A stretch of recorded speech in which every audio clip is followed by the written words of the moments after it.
Hello साथीहरू, नमस्कार खुलुम भाइ। आज मेरो बाँसुरीको तेस्रो दिन र म आज चाहिँ मेरो सिकाइको तेस्रो दिन छ। र हामीले पहिलो दिन भनेको सारेगामापा सिक्यौं, दोस्रो दिन अलङ्कारको आरोह र अवरोहको नर्मल स्टेज हामीले सिक्यौं। अब तेस्रो दिन आज चाहिँ अलङ्कारको दोस्रो पार्ट छ आरोह र अवरोह। आजको तेस्रो दिनमा चाहिँ हामी अलङ्कारकै पार्ट 2 आरोह र अवरोह नै सिक्छौं। ल म सुरु गर्छु है त साथीहरू। एबेसको बाँसुरी छ है, एबेसको। अनि त्यसपछि यहाँ मेरो आफ्नै कल्चरल बाँसुरी पनि छ, त्यो म त्यतिकै सोको लागि अगाडि राखिरहेको छु।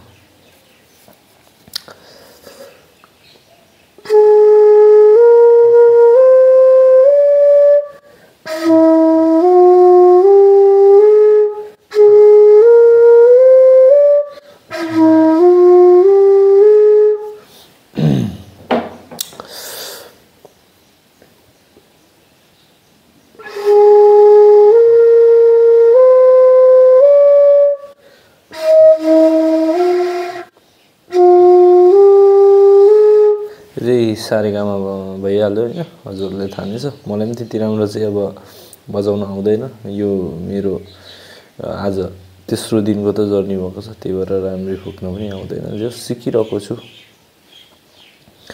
हाम्रो आज तेस्रो दिनको पहिलो चाहिँ आरोह, अलङ्कारको पार्ट 2 को आरोह बजाउनु गइरहेको छु।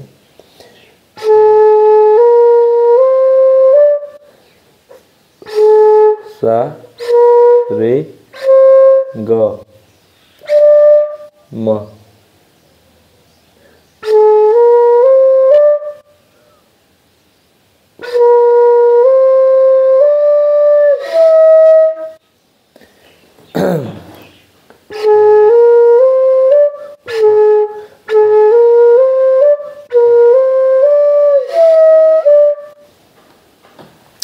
हाम्रो पहिलो आजको अलङ्कारको पहिलो पार्टमा चाहिँ सा रे ग म प।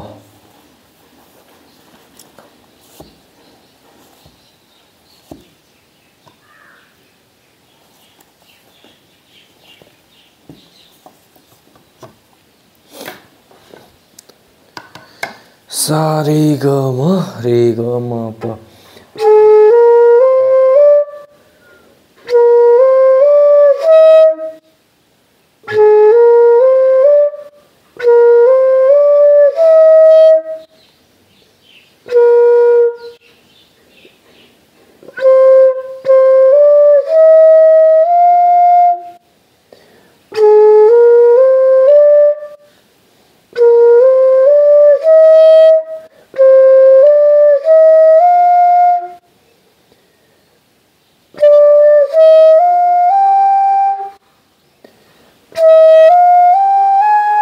यसमा चाहिँ तपाईको आरोहको पहिलो सुरुमा यसको लिरिक के थियो भने सा रे ग म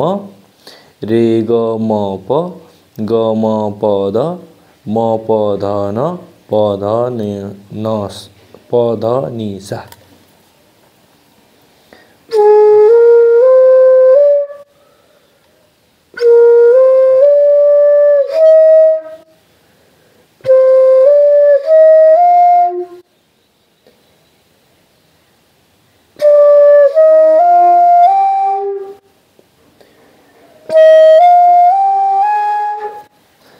सा रे ग म रे ग म प ग म प ध म प ध न प ध नि सा।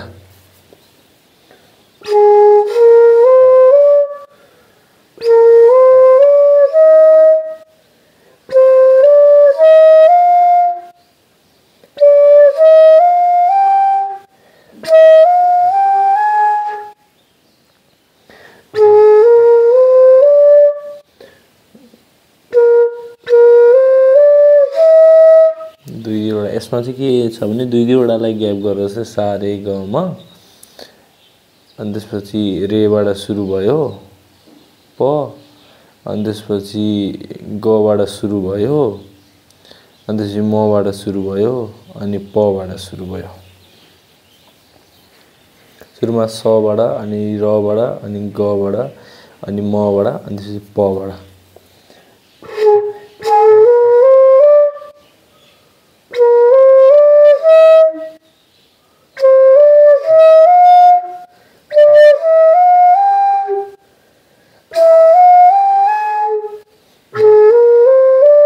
यसको चारवटा छ चारवटा चाहिँ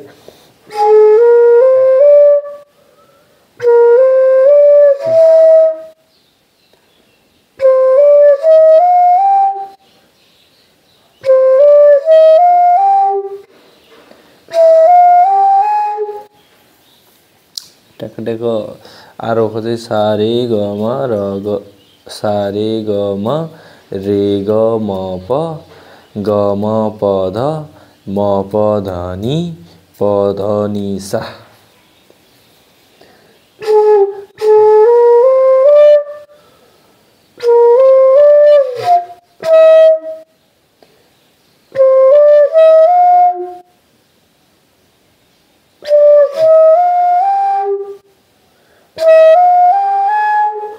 यो भयो आरोह। अब त्यस पछाडि आयो अवरोह। अवरोहको कस्तो छ भने अघि हामी तलदेखि माथि गयौँ, अब माथिदेखि तल।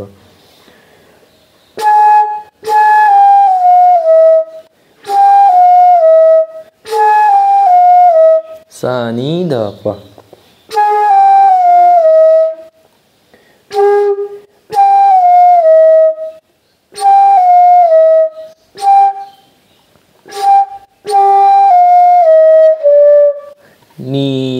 नि ध प मा सुरुमा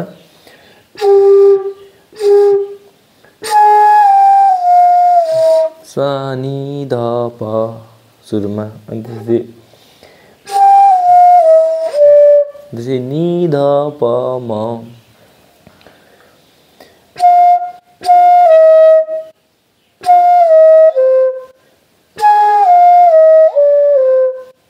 अनि त्यसपछि ध ध ध प मा ग ध प मा ग ग म ग म ग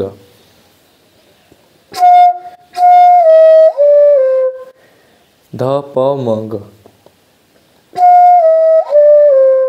ध प म ग प म ग रे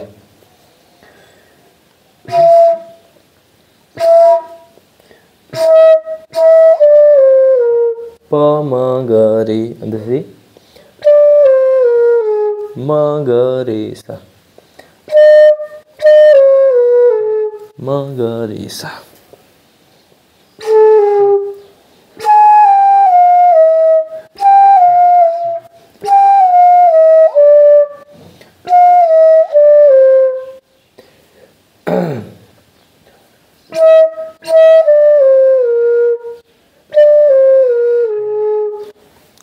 सा नि ध प सा नि ध प नि ध प म ध प म ग रे म ग रे सा गर्दै आरोह र अवरोह दुईटा यसलाई प्र्याक्टिस गर्छु नि म।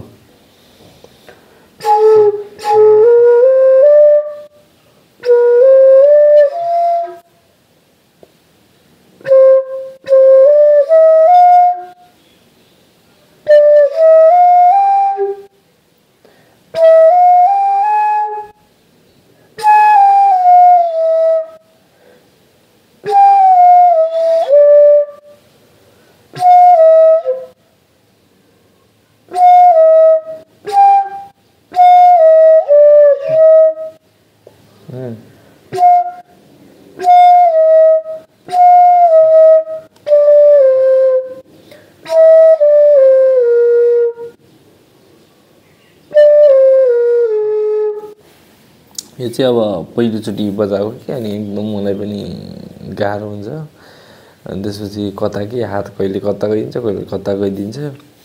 यो स्ट्रगलको दौरानमा अब यस्तै नै हो, यता गर्दा उता गर्दा कता के बिग्रिन्छ कता के बिग्रिन्छ। अब यसले कन्टिन्यू प्र्याक्टिस गऱ्यो भने यो हुन्छ। अब जस्तै तपाईँको कम्तीमा पनि आधी घन्टा 1 घन्टा त प्र्याक्टिस गर्नै पर्ने हुन्छ। म यो 1-2 मिनटमा त मलाई पनि यस्तै हुन्छ है, अब के मिल्दैन के हो त्यसमाथि अब हातहरू बसेको छैन, हातहरू बसिसकेको छैन, यता गर्दा यता जान्छ यता गर्दा यता जान्छ अनि त्यसपछि मिस्टेक भइहाल्छ। अनि त्यही भएर अब यसलाई कन्टिन्यू प्र्याक्टिस गऱ्यौँ भने म कन्टिन्यू प्र्याक्टिस गर्छु अनि कन्टिन्यू प्र्याक्टिस गरेर यो अब यसलाई कण्ठ बनाउनुपर्छ।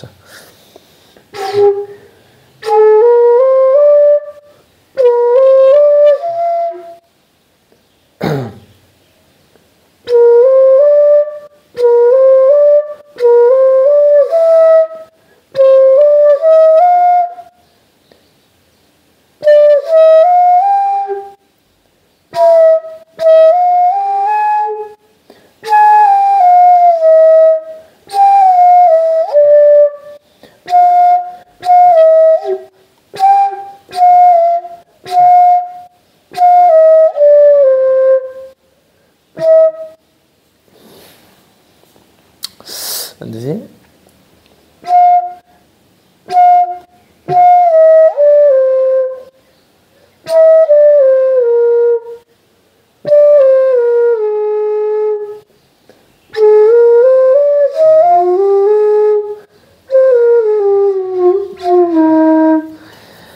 साथीहरू म पनि प्र्याक्टिस गर्छु, तपाईँहरू पनि प्र्याक्टिस गर्नु होला। यो अलङ्कारको पार्ट 2 मा आरोह र अवरोह सा रे ग म रे ग म प ग म प ध म प ध नि प ध नि सा सा नि ध प नि ध प म ध प म ग प म ग रे म ग रे सा हुन्छ अरे। अब यसलाई टोटल्ली आधी घन्टा 1 घन्टा यो प्र्याक्टिस नगरिकन चाहिँ एकदम गाह्रो छ।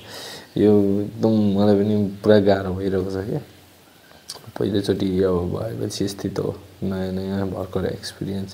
अब तेस्रो दिन त हुँदैछ, त्यसमा अब सा रे ग म प कहिले सा भन्छ कहिले ग थिचिन्छ कहिले ग भन्छ कहिले सा थिचिन्छ कहिले के थिचिन्छ कहिले के हो।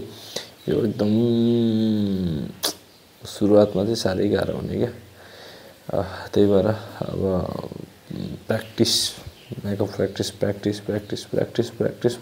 अनि मात्रै अब सक्सेस भनौँ न है। प्र्याक्टिस गरेर केही गरेर हुन्छ कसो गरेर हुन्छ, एनी हाउ प्र्याक्टिस गर्ने हो, बाँसुरी बजाउन सिक्ने हो। अब टाइम लाग्छ, भर्खरै अब सा रे ग म प मजाले चिन्न सकेको छैन, अब टाइम लाग्छ होइन। त्यसले गर्दाखेरि अब त्यस्तै छ, गाह्रो छ। अब सिक्ने क्रम जारी छ। अब म हाम्रो ट्रेडिसनल बाँसुरी पनि म हजुरहरूलाई देखाउँछु है। यो चाहिँ हाम्रो ट्रेडिसनल बाँसुरी है। यो हाम्रो नेपाली ट्रेडिसनल, यो हाम्रो बोडो मेचे ट्रेडिसनल बाँसुरी दुईटा बाँसुरी यस्तो छ। अब यो चाहिँ यसमा चाहिँ जम्मा होल 5 वटा मात्रै हुन्छ हाम्रो ट्रेडिसनलमा चाहिँ होइन। हाम्रो मेचेको ट्रेडिसनल, हाम्रो बोडोको ट्रेडिसनल बाँसुरीमा चाहिँ। अनि त्यसपछि यो हाम्रो नेपाली ट्रेडिसनल बाँसुरीमा चाहिँ यसको 6 वटा होल हुन्छ, तपाईँहरू हेर्न सक्नुहुन्छ। अब यो 5 वटा होलवाला पनि म यसो अब के कस्तो यसो नर्मल अलिअलि। अब यसमा चाहिँ हाम्रो फरक हुन्छ, तपाईँको यसमा सा भनेको सा माथि हुन्छ, रे चाहिँ तल हुन्छ,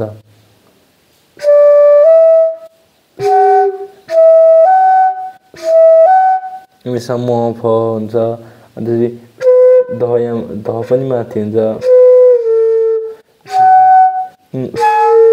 यसमा रे ग। यसमा सबै उल्टो पुल्टो छ। अब हाम्रोमा अर्कै छ, अब यसमा अर्कै छ। दुईटालाई कम्पेयर गर्दा मै भुलिरहेको हुन्छु कि गरी यसको अब सा रे ग म प अर्कै छ, यसको सा रे ग म प अर्कै छ, अनि कन्फ्युज हुन्छु। जे होस् अब हाम्रो चाहिँ अब थ्योरिकल्ली भन्दा पनि प्र्याक्टिकल्ली मान्छेहरूले धेरै सिक्छन्।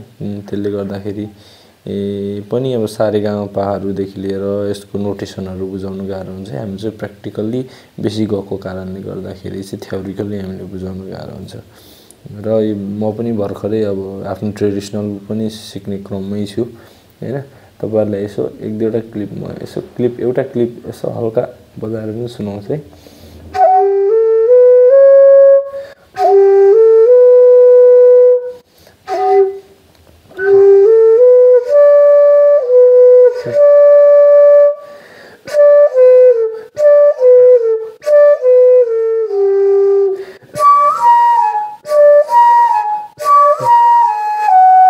यसमा चाहिँ अब तपाईको एउटा लो अनि एउटा हाई हुन्छ हैन। र तपाईको इच्छा अनुसारले तपाईले लो पनि बजाउन सक्नुहुन्छ र हाई पनि बजाउन सक्नुहुन्छ। मैले लो र हाई पनि बजाएर तपाईलाई देखाइसकेको छु हैन। अब लो बजाउँदाखेरि यसो आफू एक्लो भएको बेलामा लो बजाउँदा हुन्छ। अनि त्यसपछि अब ट्रेडिसनल कन्सर्टहरुमा चाहिँ हाईमा बजाउनु पर्ने हुन्छ। हाम्रो ट्रेडिसनल फ्लुट चाहिँ प्राय हाईमै बजाएको हुन्छ। कोही कोही अब त्यस्तै नर्मल सङहरु मात्रै लोमा हो, नत्र प्राय सबै हाई नै हुन्छ हाम्रो।